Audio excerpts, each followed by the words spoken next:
Goedenavond. Welkom iedereen op deze PHP-meetup op de C-Mine in Genk. Heeft iedereen goed pizza gegeten? Ja? Oké, dat is goed. Ik ga een korte intro geven, zodat we snel kunnen beginnen aan de PHP-talk van Michelangelo. Ik ben Brecht en samen met Christopher, Mark en Wim, wij zijn PHP-developers bij Nascom. Nascom heeft vandaag de pizza en het drinken gesponsord.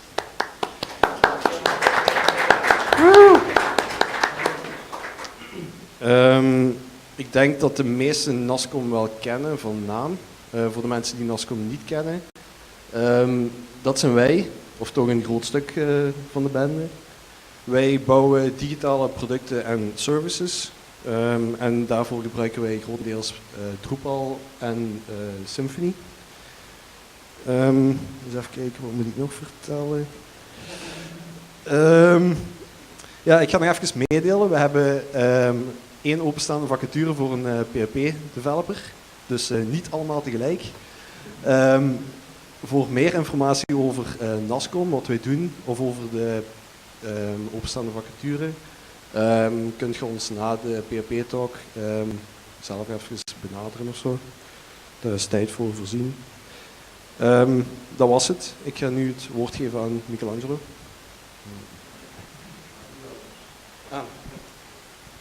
Okay, dank u wel. So it's nice to be back at Nascom.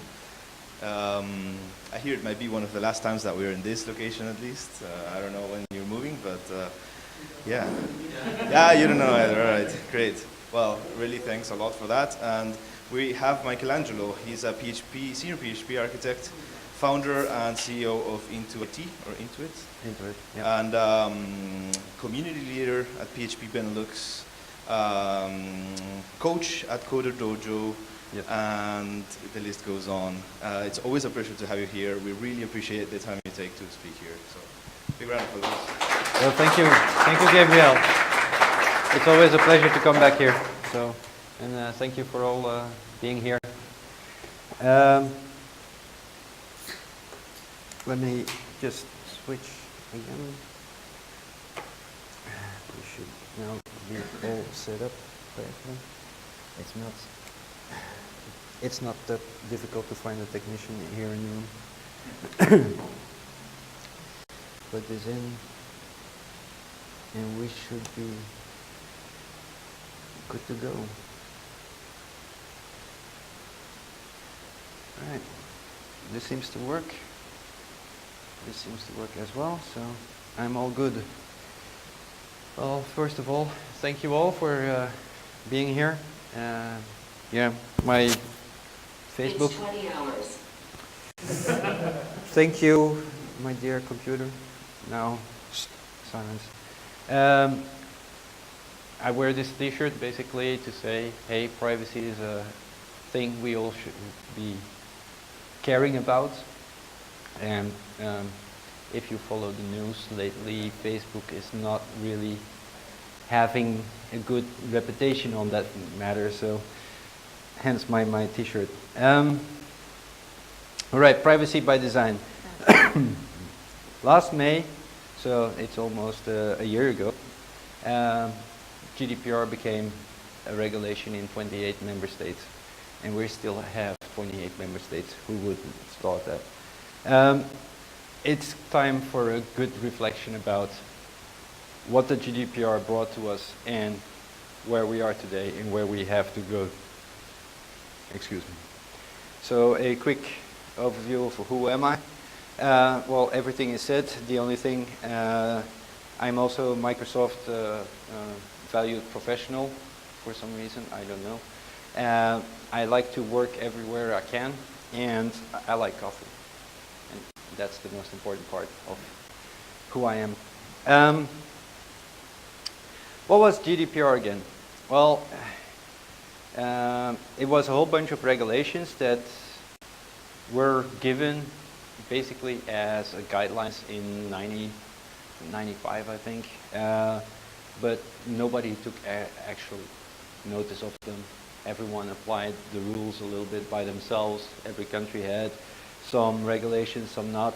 And yeah, GDPR was basically an answer to the common problem: what happens to our data, who's protecting your privacy, and what should be done by the government.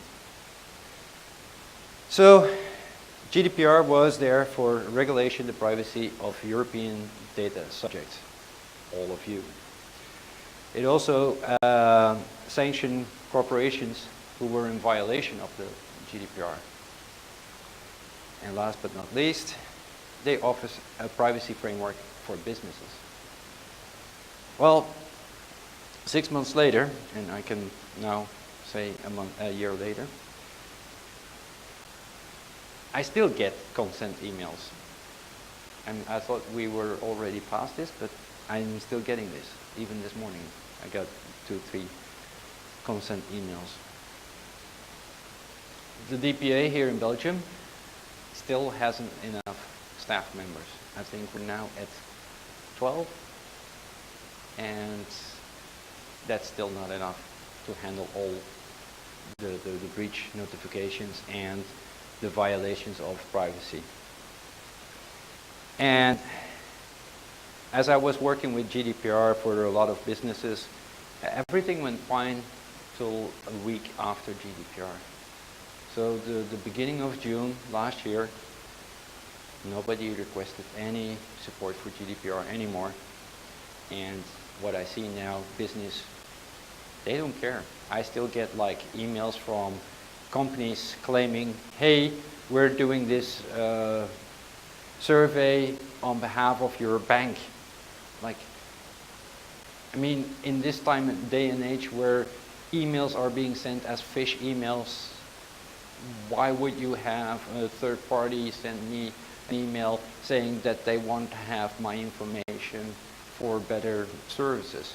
It should be my bank, not someone else.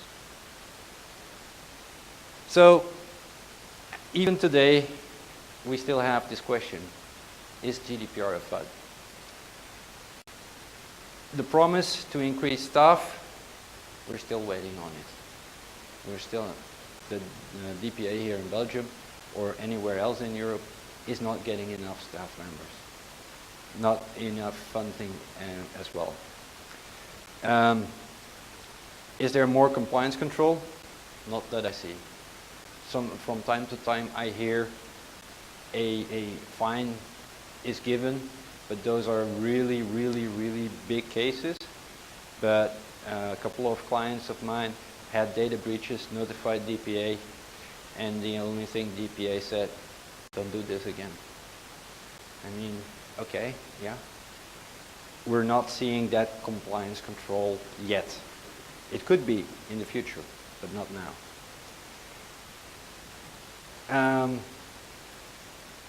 What about the other GDPR-like regulations outside of Europe? Well, apparently here in Europe, we went all the way, like GDPR, it's the next thing, it will protect our privacy, and that's it. Outside of the European Union, things are happening as well, but we will get to that. So what about this data breach protection? I mean, you read the news, you get data breaches on a daily basis. I mean, what's the latest breach of Facebook, for instance? That's a weekly sub-series. The only thing that I see that the European DPAs are doing, they're going after the big ones. Google, Facebook, Microsoft, they're after because they have a lot of money. But I see, yeah, they're held accountable for data breaches and privacy breaches, but that's it. I don't see any follow-up. I don't see any court cases. I don't see any regulation or whatever kind of solution coming out of it. I only hear the news, yeah, we have held Facebook accounts accountable for loss of data. I'm waiting for the next step. What's going to happen? Warnings are given for European violations. like I said, big companies like the top 50 European companies, like British Airways, like what's it called, Lufthansa, those companies, when they have a data breach, they will get serious fines. But those are very big companies. International violations. If my data is breached somewhere in the US, or somewhere in India, or somewhere somewhere else on the planet, nothing is done. And the statistics aren't lying. I mean, the Netherlands is probably the leader on this because they are reporting a ton of breaches. The last time they checked was close to, what was it? Between May 25 and January 28, about 16,000, 15,000 something requests were made to the Dutch DPA. Whereas Belgium, here, maybe 20, 25. So not a lot. And yeah, it's nice for me to talk about GDPR because before May 25th I was already talking about privacy and what we could do. And then GDPR came, my data got breached. Of course my data got breached. Apollo, I never heard of it. Does anyone know who Apollo is in this room? No? Well, I had the same feeling. Starwood Hotels, maybe? Sheraton, W, the Marriott? Yeah? Okay. So, Apollo, completely new. Starwood, known to a few. What was my personal breach? Well, Apollo sales intelligence business. Does anyone know what that means? Any guesses? Yeah, so the data that I provide to a service, and in this case it was New Relic. Who uses New Relic, by the way? Okay, which is your server monitoring service online. So New Relic, they had my information because I signed up for their service, and they gave my data to Apollo to enrich that information. So what they did is, they went to LinkedIn, Facebook, Twitter, and all kinds of other services and databases out there so they can add more information about me as a person who signed up for this service. And apparently businesses do this because they want to know who is this person signing up for this service. Can we sell more stuff to this person? Is this person a decision maker? Is this person someone working with affiliate companies? And so on and so on and so on. So Apollo enriches the data that I provided to New Relic. I signed up with New Relic, not with Apollo. I never gave consent to New Relic to share my data with Apollo. And this happened July 23rd. So in my position, that's a GDPR violation, right? Apparently 200 plus million records were lost or stolen. And basically because they are a data aggregator, that means a lot of personal information. So that's the data breach. Now the question is, how was I notified? I wasn't notified by Apollo directly. I was notified by Have I Been Pawned? That's an online service provided by a security researcher, Troy Hunt. He provides this service for free. You can sign up whenever a data breach is detected and he has the data. He feeds it into his system, and if you sign up for that service, he will send you an email saying your data has been found in this kind of breach. So I received an email from Have I Been Pawned? And because I'm a good citizen here, I went straight to the DPA here in Belgium, which is GBA. Gegevensbeschermingsautoriteit. It's not the most sexy name I could think of, but I like their logo. So the first thing that they told me, action from Europe is not possible. Wait, what? Sorry, I'm a European data subject. Aren't you supposed to protect me? So that was a weird thing. But the second answer they gave, what password? I never signed up for this service. How can I change the password for a service I never signed up for? So, are you kidding me? The GDPR should protect us. Apparently not. So, and this is Troy Hunt, by the way. I had a conversation with him about this matter. I shared my interactions with the DPA here in Belgium. And he actually collected a whole bunch of these kind of situations and put it in his video blog. So if you get the PDF, you can click the download link and you can watch it on YouTube. It's an interesting conversation he has, and because he is also talking to governments and committees of governments, he's probably the most ideal person to have this conversation with. Let's look at the other one, Starwood Hotels.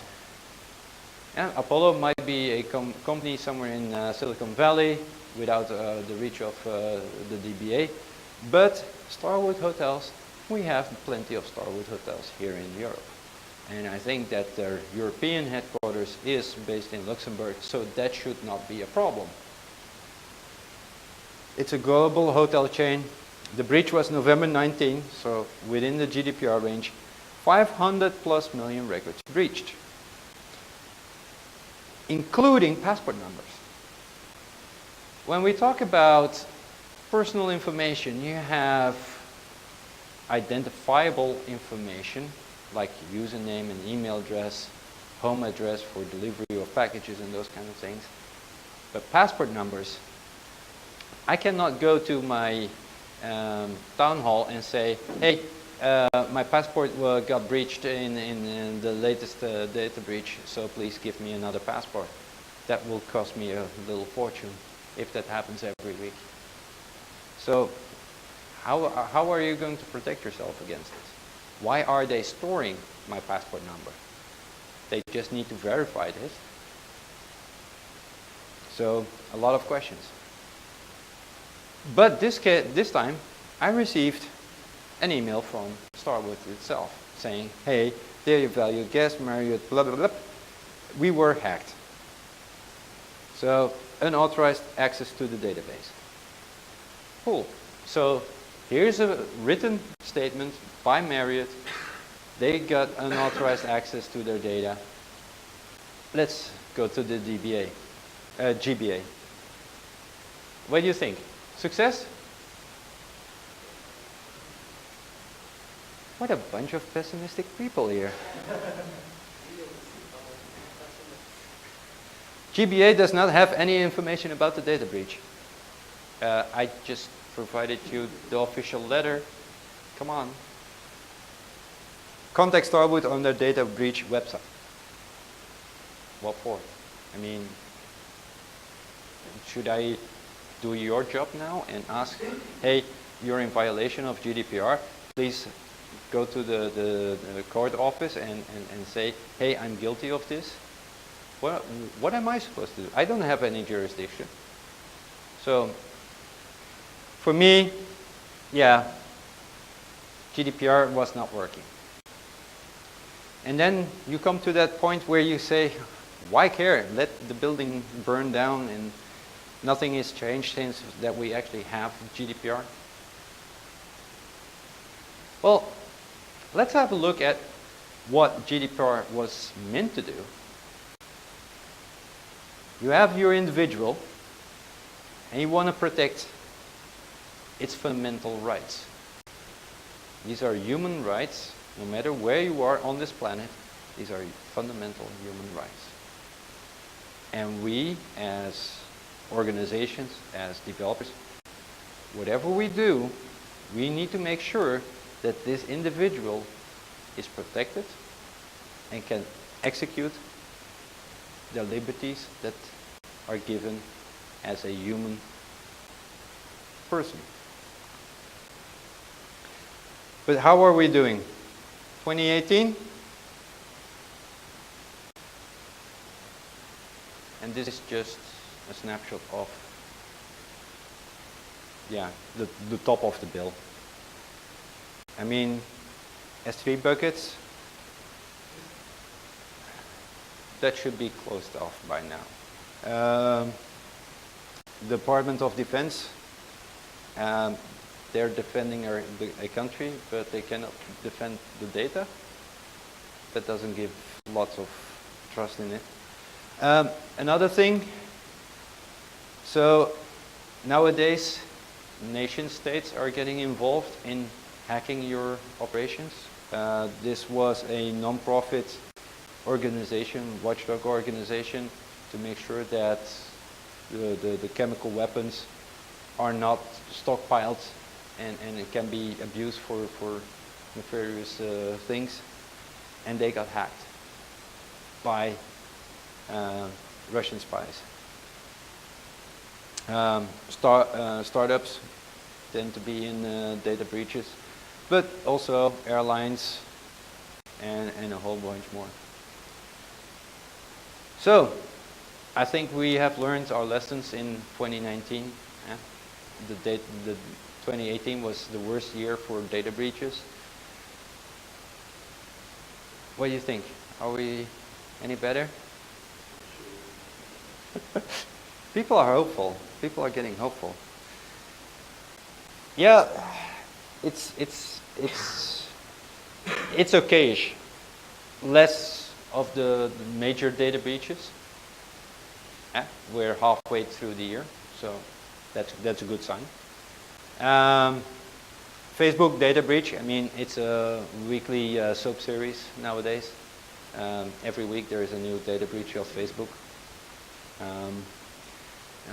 Nowadays also Toyota doesn't protect its hackers' ocean of data belonging because someone didn't pay any ransomware. And WhatsApp is also Facebook, so who cares? Well, the only thing was that this was March. So 3 months in the year, and all of a sudden, 809 million data records exposed by an email marketing company. How was it called? Verification.io. Anyone heard of it? So nobody heard of it. 809 million. The only one that was bigger in the data breach was Yahoo, with over 1 billion. But this is by far the largest hack after Yahoo. So a company nobody heard of, how can they have 809 million records? Verification.io. Their site is down, so you cannot even check it out. But Verification.io is what they call a spam cleaner. So you have a list of email addresses, and you don't know if these email addresses are valid. So you send it off to Verification.io, and they will clean it for you, and they will send out mail.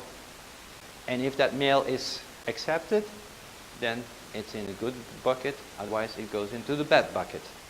Sounds like Santa Claus, but anyway, the email list that is now cleaned is returned. You pay a lot of money for it, but you have a clean list, so you can go on your merry way to spam people, because you will not be punished by too many bounces or whatever.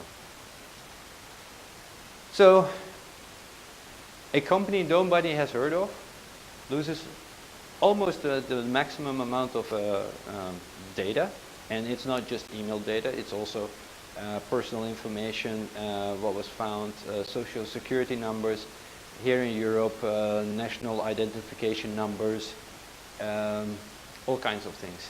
So whatever list people have given them, they collect it all.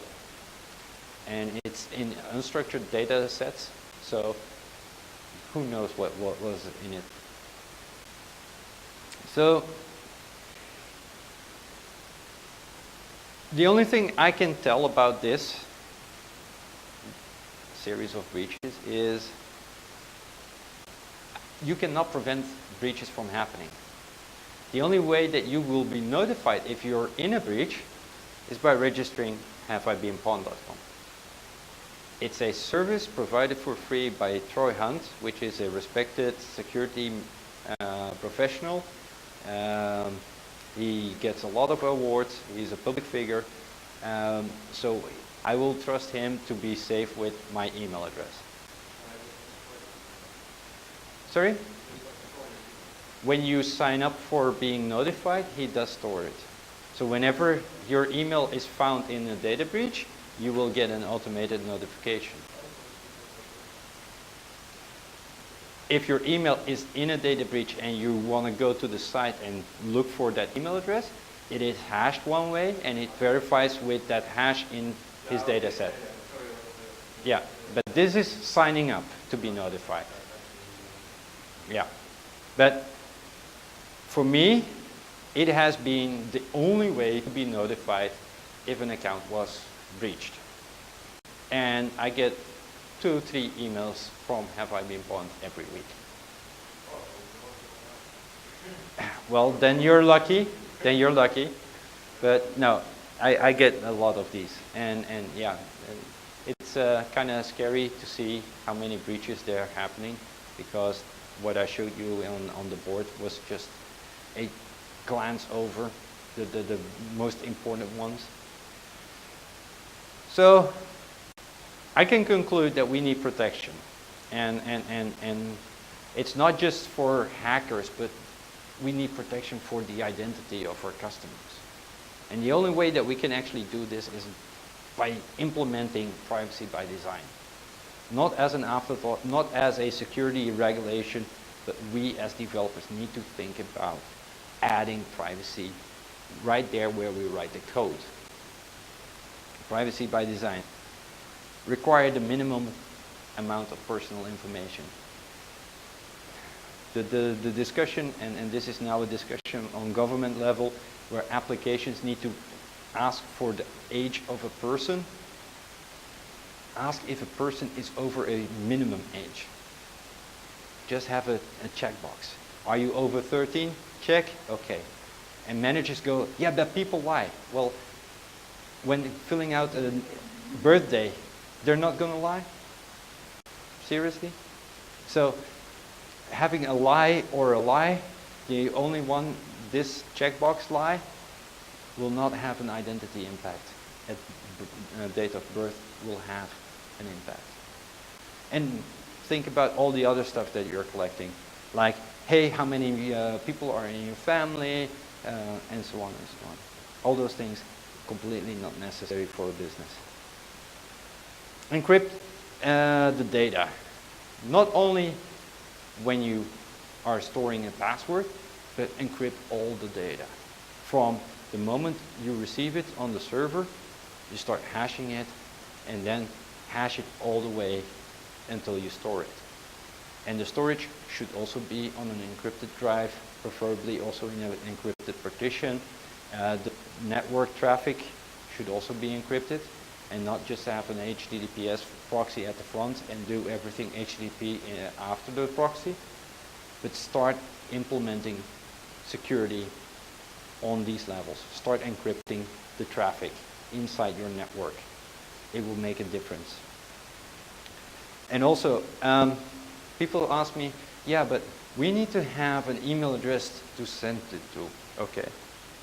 Well, email addresses and passwords, you can store them very securely. if you need to send out an email, you can decrypt it using private public keys. So the public key is provided to you, and the private key is a combination that is generated by the user credentials. On that way, you can still decrypt whatever information there is in order to send out the email. Yeah, but we need to search it. Do you need to search on the email, or do you need to search on other criteria that are not so impactful for that person? Those are just questions you need to ask. Every use case is a little bit different.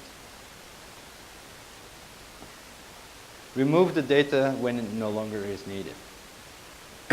This is very, very difficult for managers and especially people in marketing. Every contact that they have, they want to keep for forever. The problem is that most of these contacts are accumulated over years. Most of these contacts are no longer active anymore. People change jobs, have different email addresses, change genders, and so on and so on. So that information is only valid for a small period of time. If I ask managers to remove all the contacts with whom they never had any conversations in the past 3 years, or never actually opened an email that was received, those are dead contacts.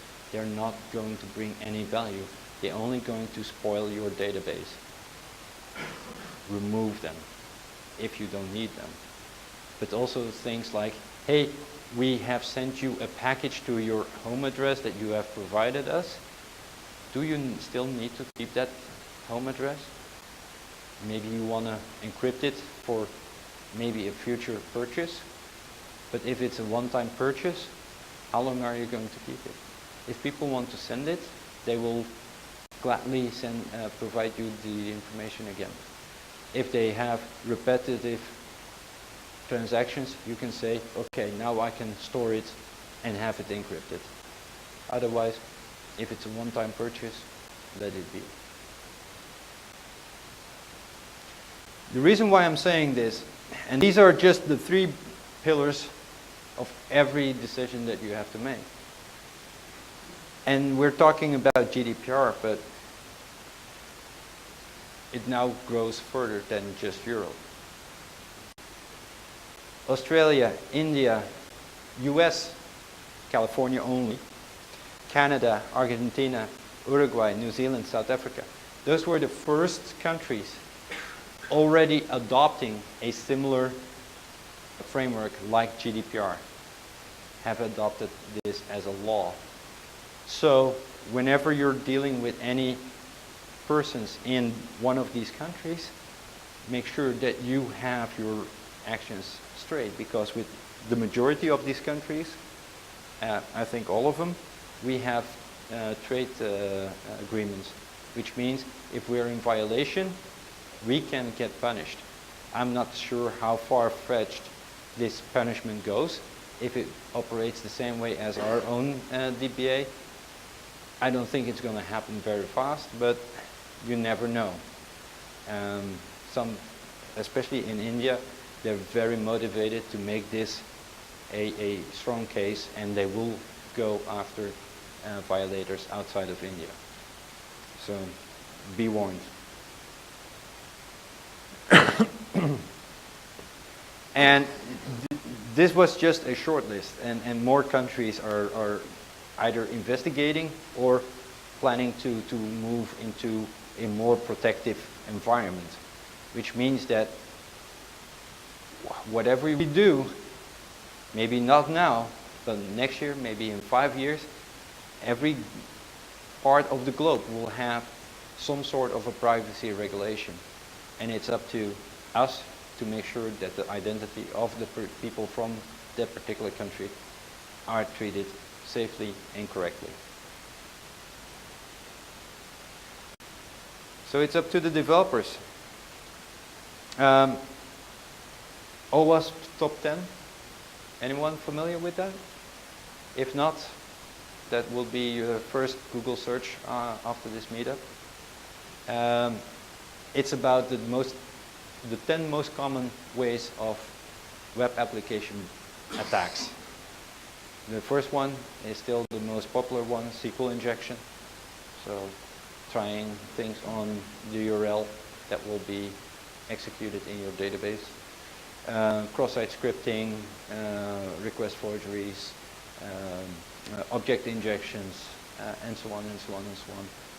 It's a very hostile place out there, and these top 10 are still the most common ways that hackers get their access to your systems.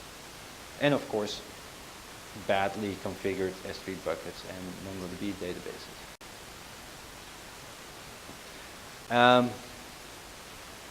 I don't want you to be PhDs in encryption.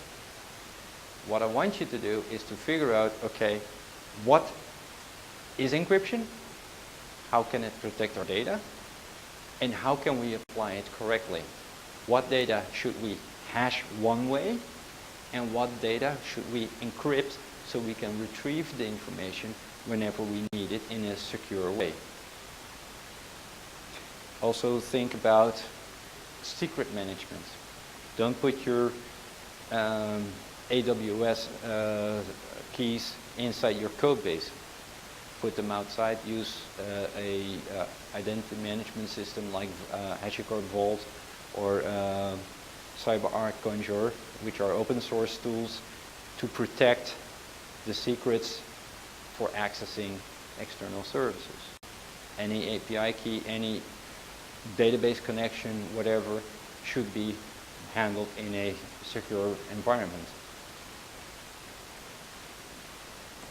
And add more telemetry in your applications. With telemetry, I mean signals, notifications if something is going right or something is going wrong. For instance, we all know that people are accessing a login page, and when they do a brute force attack, you will have a gazillion entries for a particular username and password. Unfortunately, thanks to all the data breaches, brute force attacks are on a downward slope. They're not happening anymore because the hackers already have valid usernames and passwords. And they now have the cloud to provide them the power to shift IP addresses. So whenever they are talking about credential stuffing, it means that they have a list of username and passwords, and they go one by one, hitting them on your site to see which one works and which one doesn't. Because a lot of people are still not known to the fact that every single web service that you use should have a unique username, preferably, but definitely a unique password. Never use your password more than once.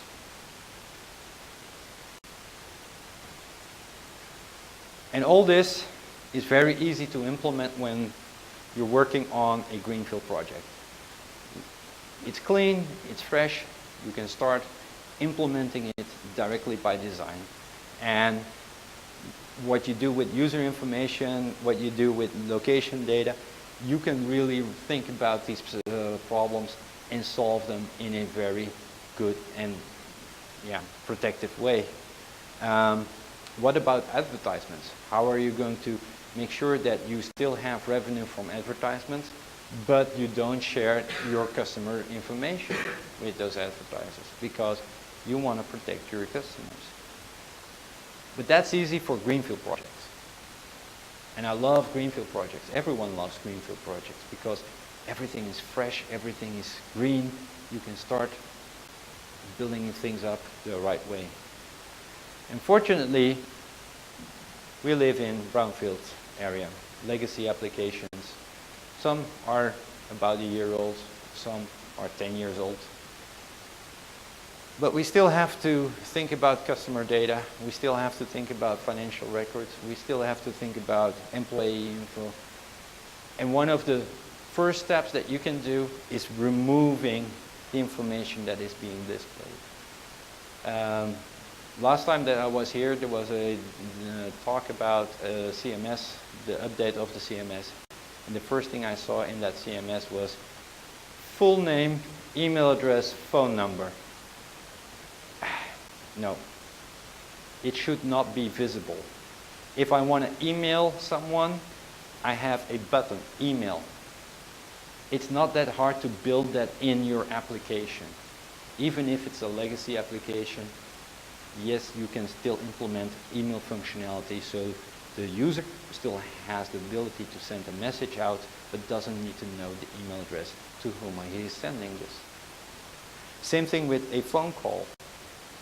Nowadays, with all the technology that we have, VoIP technologies, click-throughs, notification settings, remote phones, and all those kind of tools that we now have available, all I can do is click and a phone starts ringing. It's as easy as that. And who remembers the old yellow pages or white pages from back in the day? That's your username. If you have two people with the same name, maybe the company or maybe a reference will give some insights of who this person is. But for the rest, we don't need to know all the details. Remove this from the view so at least sales managers or salespeople cannot just print screen and take this to the competition.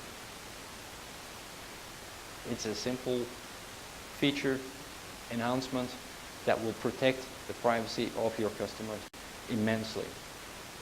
Because a majority of the breaches, 60% and more, are still happening because insider employees are taking the data with them. So reduce that possible attack vector by removing the personally identifiable information from the view. And of course, the backend should not be accessible for everyone. It's not like, hey, here's the view, you don't see it, here's the key to the database, you have all the data. No.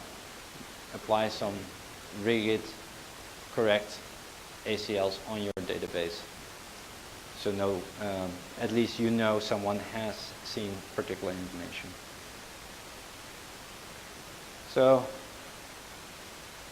let's sum it up.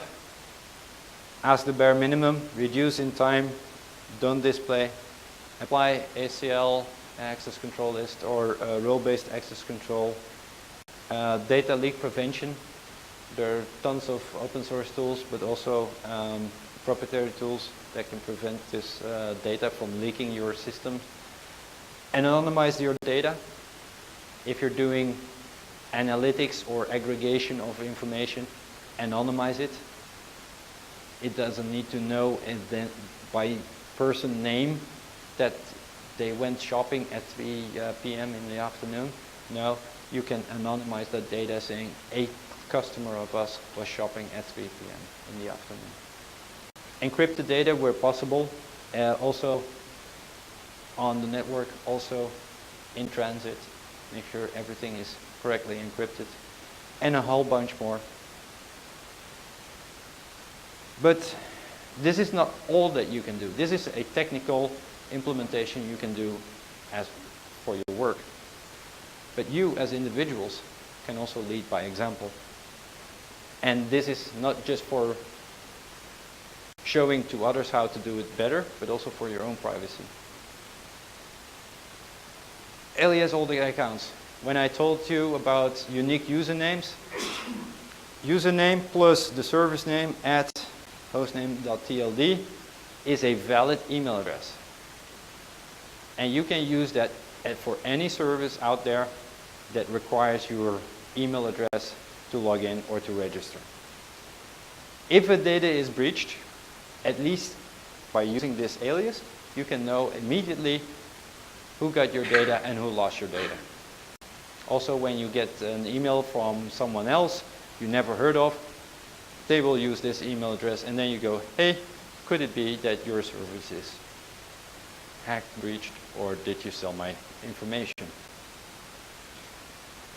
Of course, not everyone likes this. I registered this email, but I cannot log in, and this is Belgian Post. So if someone saw my tweets this week, it was highly visible. So again, here I explain it again, but after my registration, I'm not allowed to log in, which is kind of funny and sad because it gives me more questions than it answers. If I can register this kind of email, but I cannot use it for login, I cannot ask for a password reset, I cannot do anything. So why did I register in the first place?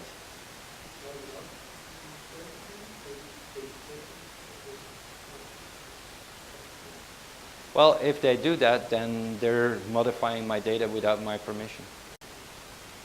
So, but yeah, because I'm community leader for PHP, but I'm also in the testing community. A whole bunch of testers now started testing this whole web application from them, and they found a gazillion amount of bugs which are being reported. So yeah, someone working here as developer for bpost, I'm truly sorry. Not. Okay, but yeah, in most cases, the ALIAS thingy works, and I can highly recommend it to use it. If the service doesn't allow this, get one of those throwaway email addresses. It's on them if they cannot reach you. They should allow valid email addresses, because this combination, the plus ALIAS, dates back from the Unix mainframe systems. So it's something not new, definitely not new, and was already in existence before the internet was invented. So. Another one, user password manager. These are the 5 most known ones. There are probably a gazillion lesser known types. I'm using 1Password. I know a lot of people using LastPass. Dashlane seems to be a French company. RoboForm is a company from India, I think. And KeePass is open source. As far as I know, it only runs on Linux and Windows. Oh, Mac also? Okay.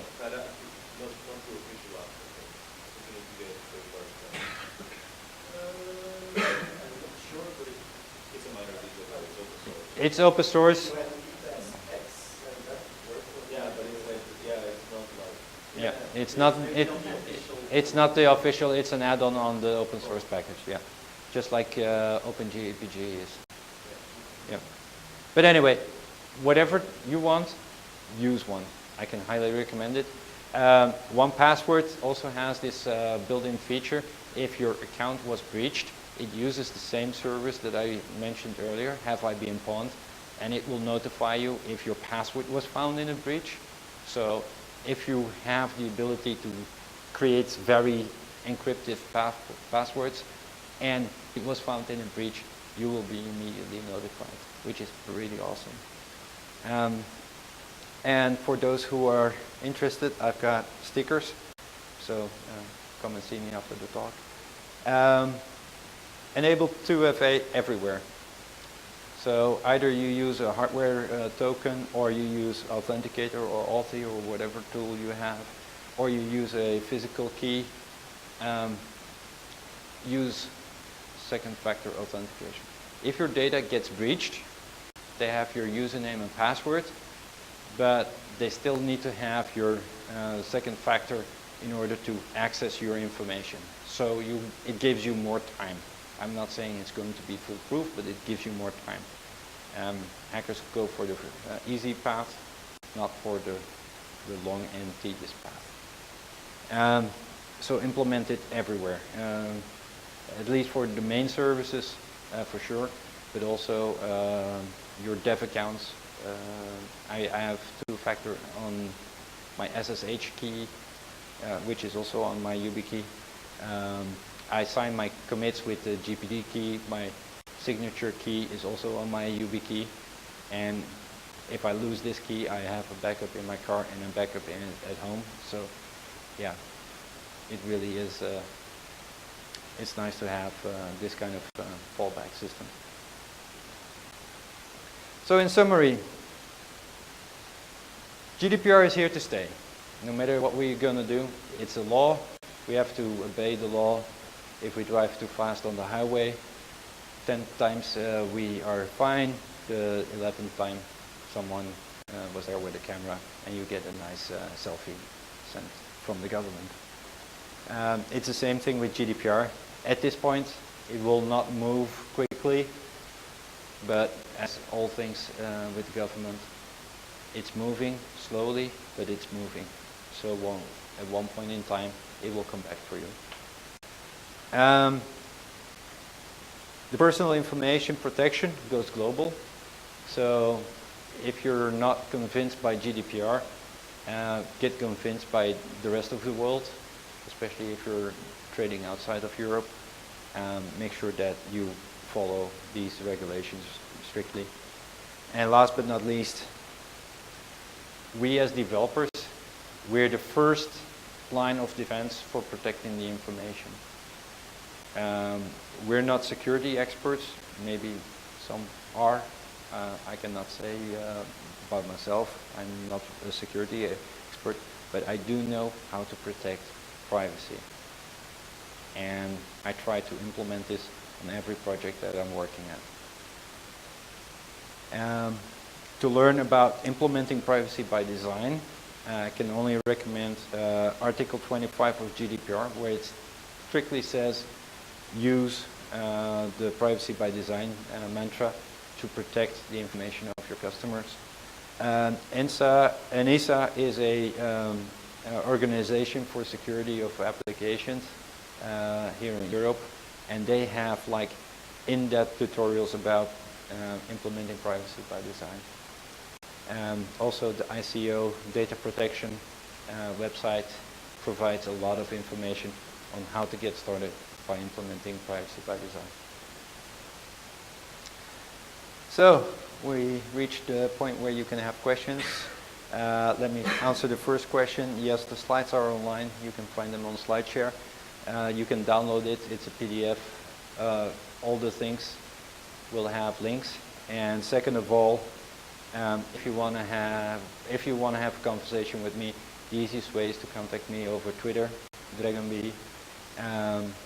I do respond to email, but just like the government, I'm slow at that. So are there any questions?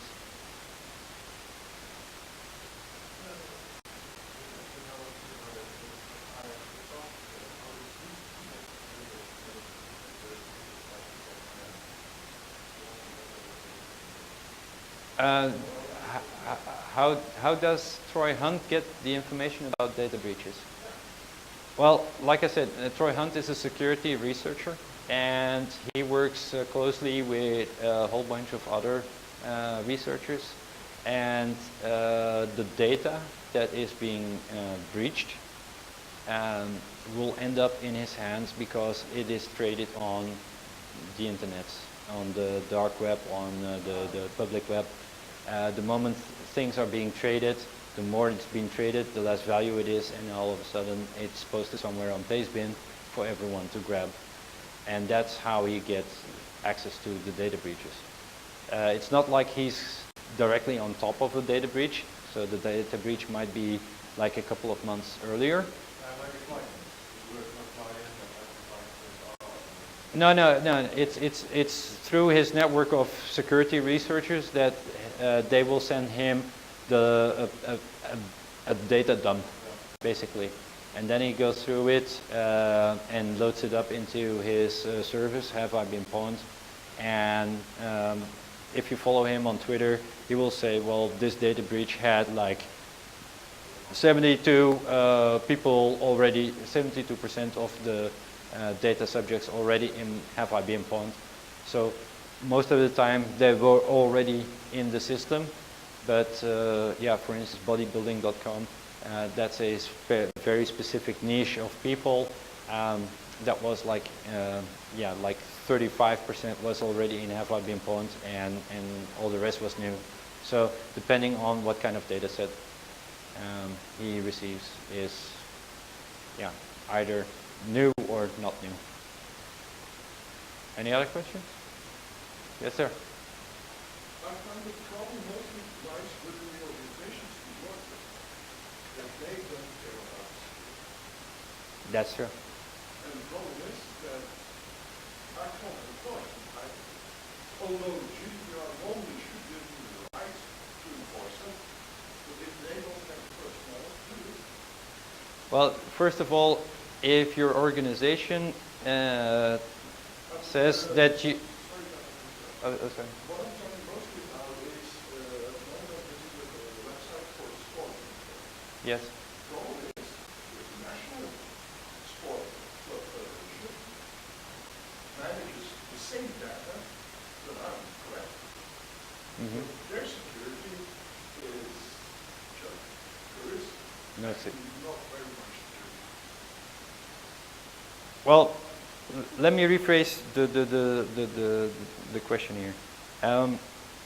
What can you do as a developer when the business doesn't care about protecting the data? Correct? Okay. That's what it comes down. Well, if your boss says, I need you to drive to Amsterdam and you need to drive at 200 kilometers an hour, will you do this? Why not? So when your boss says collect this information and you go like, yeah, that's not allowed. I mean, it's the same thing. If he says, well, you can speed, I will pay the fine, fine by me. You also make sure that I will get a chauffeur for when my driver's license is taken away and all those kind of things. But basically, that's it. If you're willing to pay the fines and all the other stuff, fine. It's a morale quest. It's the thing that you have to deal with. But your manager cannot enforce you to break the law. So if he's collecting all kinds of data that has absolutely no relevance to the business, you can say, I'm not implementing this. And he cannot fire you over this because he's asking you to break the law at that point. Yeah, but that's where the problem lies, that you are forced to give them all the details because the insurance company is also behind it that needs all the details of the people, but I noticed that hacking their site, I'm not a hacker and I can get it. Yeah, but there are two things. Protecting the data and taking steps or measures to protect that data, which is a regulation. A boss cannot tell you not to do this. It's a regulation and he cannot ask you to do things against the law. For a lot of business owners and managers, it's a gray thingy, but they can ask you to break the law. Otherwise, yeah, they can ask you to murder someone or something. I mean, where do you draw the line? Second of all, if you are enforced not by your client or by your boss, but through other parties and everyone else, well, the only thing is that, yes, I can implement this if you get your stuff straight. Because there is a shared responsibility as well. And I'm not sure if you have at least signed an agreement with them that you have access to their data or that they have access to your data. If that does not exist, then the story ends right there. There needs to be a data processing agreement between parties that processes each other's data. If that doesn't exist, you don't even have to listen. No, but it's just like with the e-post. Yeah. At this moment, you have post stations that are inside the shop. Yeah. But if you want to get, for example, even als je architect Michelangelo of Ja. zeker verplicht een paspoort aan de regulier te geven, die in zijn eigen materiaal gebruikt wordt. Ik ga er eigenlijk niet meer voor. Well, if you have So the issue is here when you have a signed package and you want to collect it at a post station inside a shop, what they call now a delivery station. They ask for your identity card. No, no. So I'm not giving this. And then they go, well, I'm not giving you the package. That's fine by me. Then I want to have you written me a paper that you were breaking the law by asking me for my personal information. And most of the time I just get my package because they don't want to get the hassle, because most of those times these are very tiny shops selling cigarettes and magazines. They don't need this kind of hassle. But you need to know where you need to draw the line. It's not because it's a requirement from the bpost to ask for a identification, because bpost employees are not allowed to see your identity card as well. If I need to verify, I have a paper here in my hand that is officially yours, that says I am the person now collecting this package. You don't need to have my information. If this is not enough, why you give me this paper in the first place? That's by design a well-functioning system. Yeah. And it's efficient. It's not by design. People have created this situation. But by design they have said, here's a paper, here are the details, that's a barcode, I scan it, I verify it, I check it, okay, done, here you go, here's your package. And if a signed mail is being delivered to your house and they need to see your ID, well, then they should have sent someone from the Justice Department. Yeah, because that's how I get my signed mail. If they really want to have it delivered, it goes through a justice representative. And they have the authority to see my ID. I have a slightly different question. Yes, sir. Are you aware of any legal action that has been successful or based on GDPR? Have I seen a GDPR enforcement that was successful? Yes. In the Netherlands, as we saw in the graph, the Netherlands is a very high reporting country. There was an agency, marketing agency, that lost also a whole bunch of data of a lot of Dutch citizens, and they were fined, I believe, 24,000 euros, which in retrospect was a very high number for a two-man shop or something. So it was a very small agency that was fined very heavily for losing this kind of information. So it does happen. 21 hours. I just shut down. No, never mind. So it was a small shop getting a big fine for losing information. And I will see this happening in several other countries as well. So yes, take precaution. It will start happening. It's at a very slow pace, but it will happen. So do you think it also takes a while for that? Do you think there is enough grounds to do like a class or class action lawsuits against these companies where, you know, even a million individuals who say that they good can come together and sue Facebook? Or Can you do a class action lawsuit against big companies? Well, first, as with all these class lawsuits, first they need to be found guilty for committed a crime, and based on that, then you can start doing a class action lawsuit. In terms of Facebook, Google, and Microsoft, those are very big cases.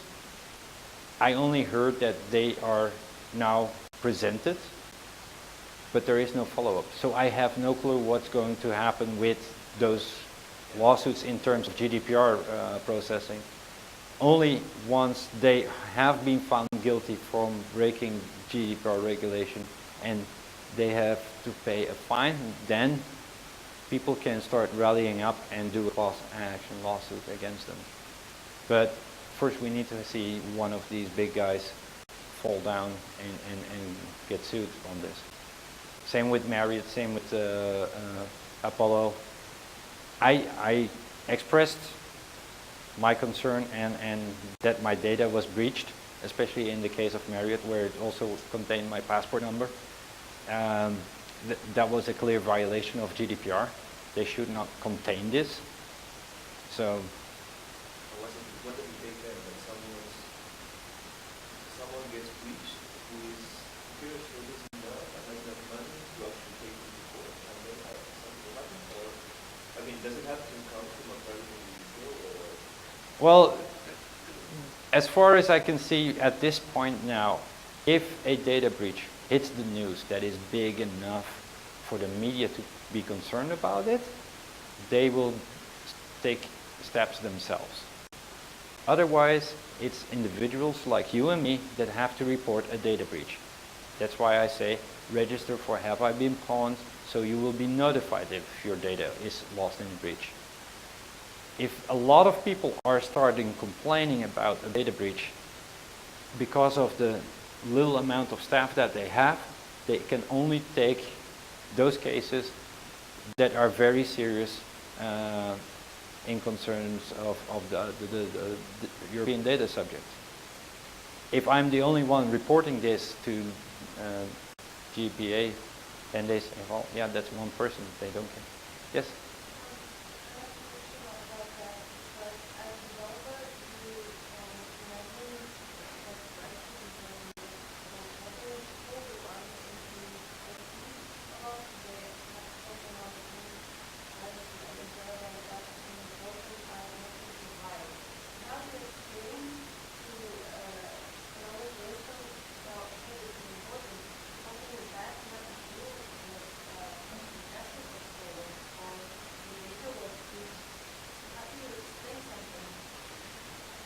How do I explain the importance of protecting the information?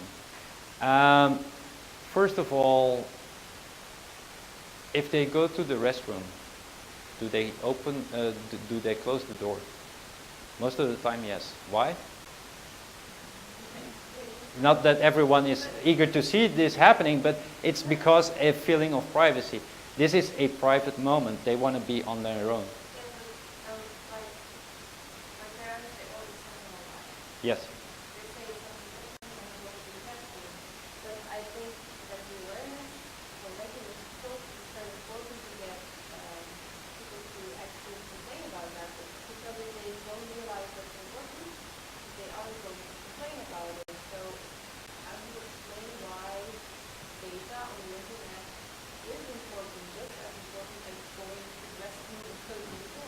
Okay. As I mentioned earlier, people are reusing username and password on multiple sites. So if they are registered in your eShop where they purchased something and that eShop got hacked, then all of a sudden username and password are now in the possession of a malicious attacker. Most of the time this is also access to Facebook, to the email, to home banking, to other things. The moment that their bank account is empty, then they will know why privacy is so important. It's not because they have something to hide. No, it is they have something to protect. That is the... Yeah, or email. If the email is accessed through means of what I say, password stuffing, that means that they can now send email on behalf of them. They have access to it. That also means that if you have, let's say, your mobile phone, they want to hijack your phone number, they now have access to your email. They can call the phone company and say, hey, I need to have this number transferred to this SIM number, and they will get the email and confirm it, and nobody knows. So they can basically take over your whole identity. Your email address is also registered with government, with the police, with the waterworks, with the electricity. Let's take it a little bit further. Let's say that an ex-boyfriend, girlfriend, someone who had some grievance with you, a neighbor that's mad at you, they can now pull a lot of tricks on you and you don't know where it's coming from. You have absolutely no idea. They can really assume your complete identity, bad-mouthing your friends and order pizza in the middle of the night. All kinds of pranks. Funny, but less funny as well. There are a couple of people here in Belgium, well, numerous people here in Belgium, whose identity were used to assume a new passport, assume a new driver's license. All because of the information that is now freely available on the internet. Let's take it one step further. The government is now thinking about putting your fingerprints on your identity card. The government is not known to be a good citizen to protect your data. Not the worst, but certainly is very far from the best. If that data gets breached, I cannot replace my fingers. That's a big issue. Let me take it one step further. We're also talking about changing the ANPR cameras for reading your license plate into facial recognition cameras. So now all of a sudden your face becomes property of the government. Yeah, but that's 2D. That's 2D. With facial recognition, I'm talking 3D. So that they get now also in depth, so they can do the full, what is it, 186 point correlation. So no matter where you are in the city, they know it's you, where you are, what you're doing, and so forth. Let's take the current elections. I'm not taking any sides here, but let's take the current elections that went completely to a yellow side, brown side on this part of Belgium. What happened in Turkey can also happen here. What happened in Turkey was that Erdogan came into power, a coup was attempted to overthrow him. He used that to prosecute all his opponents. So if you have expressed your feelings towards a greener society, or you want to help the poor, or something that is not fitting a regulatory body of the country, you can now be prosecuted. You can now be put in jail. And those are the risks that we're not taking into consideration when we're developing the next e-commerce platform. And that is where this whole protection of privacy becomes really, really, really important.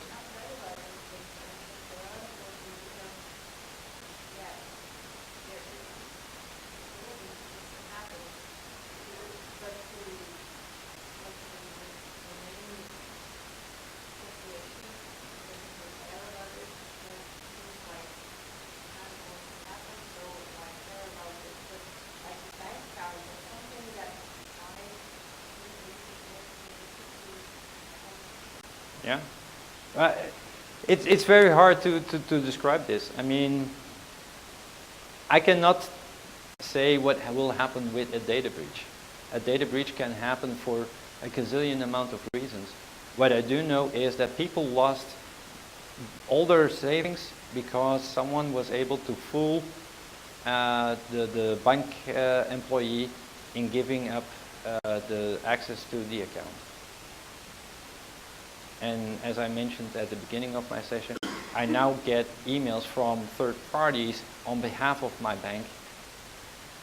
So I have absolutely no idea how this digital transformation is going to impact my well-being on the technology side of things.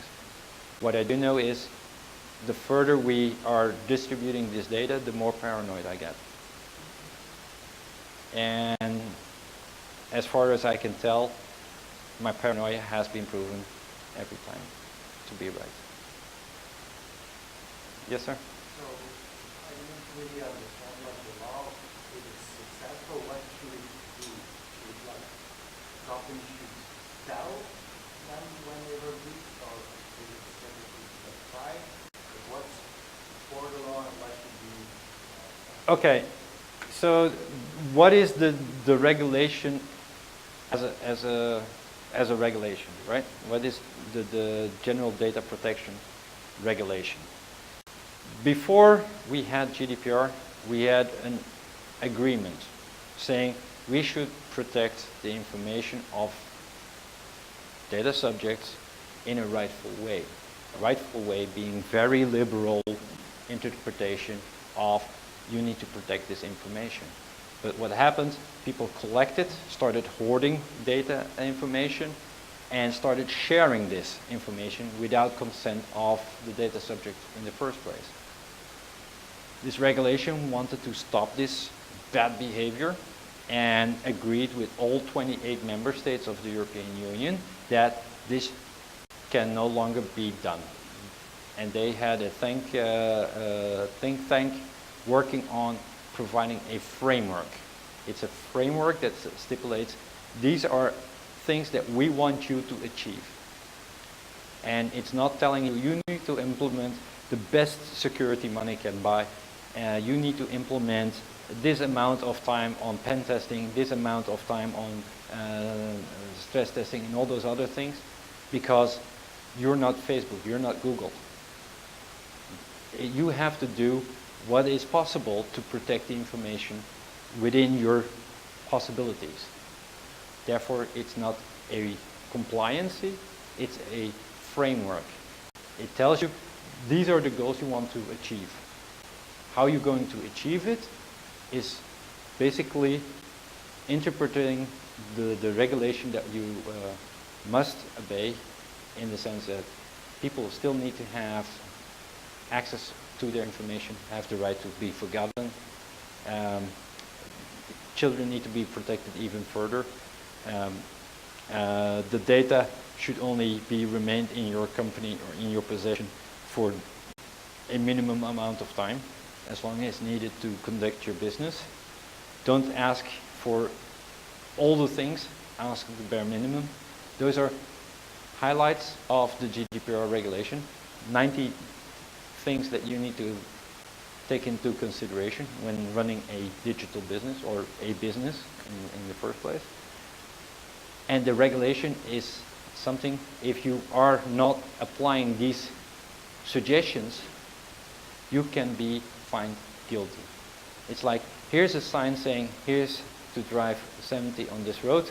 If you drive 80, it can go for a good time, but one time there is a camera and he will take a picture of you. You will get fined. Yeah, but it sounds like before it was vague, you have to do, and now it also sounds like it's quite vague, because it says like you have to do everything in your power. So it's not like there's a sign you can't drive faster than 70, it says the sign don't drive too fast. What's too fast? So I think there's a lot of interpretation. You're a small company, you can't spend the same amount of money as Facebook. Yeah, and even like $24,000 of euro, Yeah. I don't think the fine is quite high, because if I have to employ 1 or 2 developers for 2 or 3 months, it's the same cost. So I prefer not to spend it on the developer than maybe. Well, that's the thing. You also have to prove that you have complied with these regulations if something goes wrong. So if your data or someone breaches your systems and has your data, you have 72 hours to report this. After So I have to prove that I'm guilty. no, yes. And that's the weird thing in this whole regulation is you are guilty because your data was breached. That's proven. That's already a fact. Your data was breached. Yeah, you can enter. Basically, you aren't really guilty because the one who stole the data was guilty, and then you have to. No. You own the data. It was stolen from you. It was stolen from you. Therefore, You have a responsibility to protect it. If you do everything you can to protect it and it gets stolen anyway, some things are inevitable. yeah, but no. Now that is what this whole regulation is all about. It's a responsibility. Yes, it's your responsibility to protect this data. The data got stolen. It's not your data. So you were just observing and keeping it. If the bank loses your money, are you saying, oh yeah, well, yeah, it's not your fault, and I'm sorry, my life saving is gone? I mean, it's the same thing. The bank doesn't own your money. You lend it to them so they can have their business, but it's still your money. If they get stolen, they have an insurance for this. And they're also, if it's insider thing, they are responsible and they have to pay a fine for this. It's the same thing with GDPR. You're not owning this data, you're just keeping the data. No, it's not your data. It's the data that you keep that got stolen. Therefore, you're guilty. And now you have the ability to prove that you have done everything possible to reduce your sentence. That's a different step. It's not yet you have to prove your innocence. No, you're already found guilty. Now you have the ability to prove that you have done everything possible in your power to prevent this data from being stolen. And that is the only way that you can reduce your maximum fine.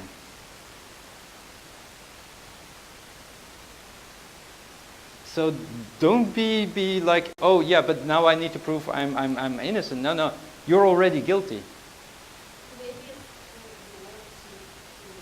Yeah.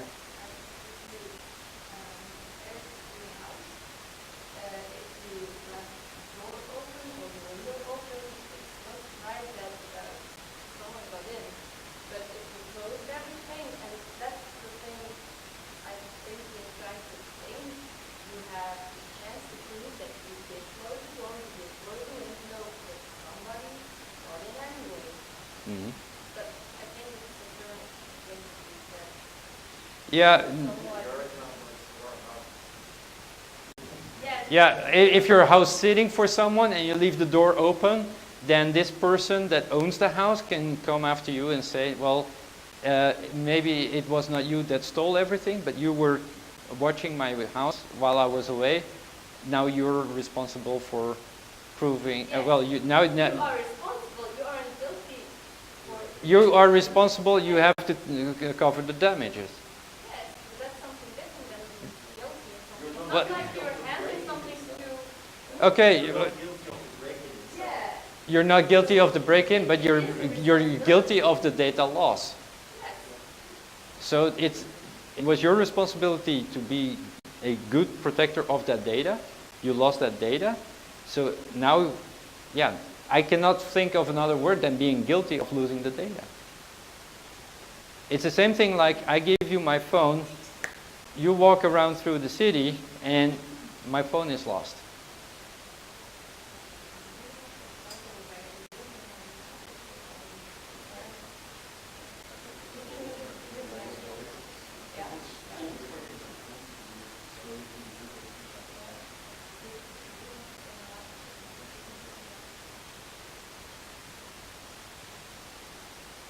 Yeah, but yeah, negligence. Yeah, but yeah, it's still.